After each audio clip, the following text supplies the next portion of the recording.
Hi friends, இன்றைக்கி இந்த அழகான டால் இயர்ரிங் எப்படி செய்கிறதுன்னு பார்க்கலாம்.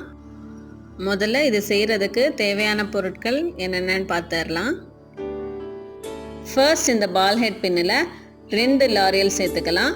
அதுக்கப்புறமா அந்த திலகம் ஷேப்டு பீடையும் ஆட் பண்ணிடுங்க. அதுக்கப்புறம் திருப்பியும் 2 லாரியல் சேர்த்துட்டு ஒயிட் கலர் பீடையும் ஆட் பண்ணிடலாம். ஒயிட் கலர் பீடுக்கு மேலே பூ மாதிரி இருக்கிற அந்த பீடையும் சேர்த்து எக்ஸ்ட்ரா இருக்கிற பின்னை கட் பண்ணிட்டோன்னா இயர்ரிங்கோட பேஸ் ரெடி ஆயிரும். அதுக்கப்புறமா அதை வளைச்சி விட்டதுக்கப்புறம் ஹேங்கிங் ஹூக்கை ஆட் பண்ணிட்டோன்னா அழகான டால் இயர்ரிங் ரெடி ஆயிரும்.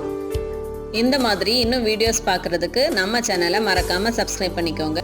உங்கள் ஃப்ரெண்ட்ஸுக்கும் இதை ஷேர் பண்ணுங்கள். இந்த டால் இயர்ரிங் உங்களுக்கு பிடிச்சிருந்தா கமெண்ட் பண்ணுங்கள். வீடியோ பார்த்ததுக்கு ரொம்ப நன்றி. பாய்.